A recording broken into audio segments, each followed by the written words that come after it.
అందులో నేను బీజేపీకి మద్దతు ఇస్తున్నాను, బీజేపీ గెలుస్తుందని చెప్తున్నాను. ఏందా ఇది? అందులో మా పార్టీని కించపరిచాడు, బయట వాళ్ళకి ఇచ్చి నేను ఎక్కడన్నా పోనీ టికెట్ల ఇష్యూ కాదు, ఆయన ఇమేజ్ పెరుగుతున్నది, మేము ఎక్కడుంటామో తెలియదు, నాకు లెక్కనే తెలియదు అని బోకస్ ఏదైతే రైట్ రాసిందో దాని మీద నేను తప్పనిసరిగా స్టేట్ ఇక్కడి నుంచి మీడియాతో మాట్లాడిన తర్వాత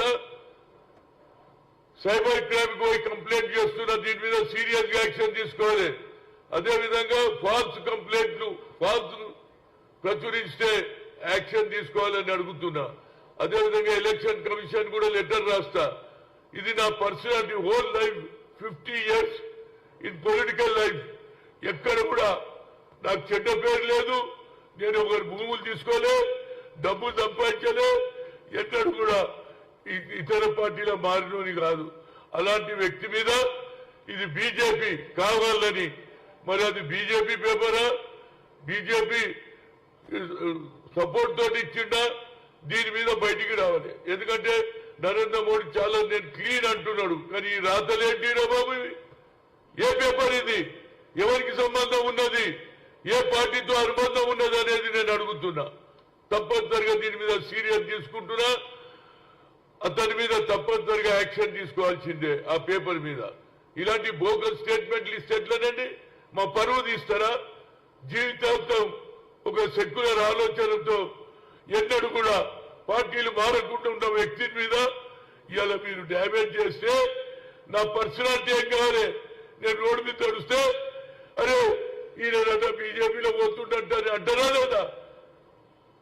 నా పర్సనాలిటీ దెబ్బతిన్నారు. కాబట్టి దీని మీద తప్పనిసరిగా ప్రభుత్వం యాక్షన్ తీసుకోవాలి, సైబర్ క్రైమ్ తెప్పియాలి. ఆ పేపర్ ఎవరు రాసిండు, దీని వెనకాల ఎవరున్నారు? బీజేపీ ఉన్నదా, ఆర్ఎస్ఎస్ ఉన్నదా, ఎవరు? ఇది కావాలని హనుమంతులకు ఒక మంచి పేరు ఉంది కాబట్టి డ్యామేజ్ చేయాలన్న ఉద్దేశంతో ఈ పేపర్ తీశారు. ఇది అన్ని దాంట్లో వైరల్ అవుతుంది, అన్ని సెల్ ఫోన్లు అవే వస్తున్నాయి. దాని కాపీ చూస్తున్నా. ఇక్కడ నుంచి స్టేట్ అవే ఇది సైబర్ క్రైమ్ కమిషనర్కి ఇచ్చి దీన్ని ఎంత తొందరలో యాక్షన్ తీసుకోకపోతే నేను కమిషనర్ ఆఫీస్ ముందే ధర్నా చేస్తా. రియల్ చెప్తున్నా, నేను చేస్తా అంటే చేస్తా. నేను ఎవరికి భయపడను. నా కల్చరే వేరు, నా ఆలోచన వేరు. నా జీవితాంతం సామాజిక న్యాయం, ఇందిరాగాంధీ నుంచి రాజీవ్ గాంధీ వరకు, సోనియా గాంధీ వరకు ఎప్పుడు కూడా బడుగు బలహీన వర్గాల గురించి కొట్లాడే వ్యక్తి.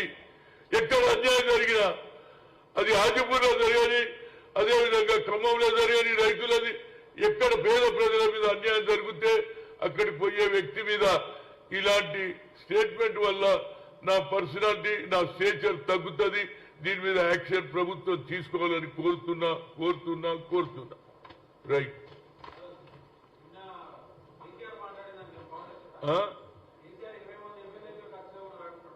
ఏమి చూడండి, కేసీఆర్ ఏదన్నా మాట్లాడతాడు. ఆయన అన్ని మొన్నటి వరకేమో ఫామ్ హౌస్ లో వండుకున్నాడు, ఇక బయట తిరగాలని ఆయనకు ఆలోచన వచ్చింది. ఆయన ఏదన్నా అంటాడు, ప్రభుత్వం పడిపోతుంది, 6 నెలలు పడిపోతుంది అని ఈయన అంటాడు, ఇంకోడు అంటాడు.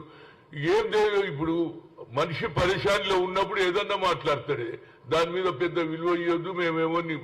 ఎవరిని తీసుకునేది లేదు. మాకు 5 ఏళ్ళు ప్రజలు అవకాశం ఇచ్చారు, 5 ఏళ్ళ పరిపాలన చేస్తాం, మళ్ళీ అవకాశం ఇస్తే ఇంకా 5 ఏళ్ళు చేస్తామని కోరుతున్నా. రైట్.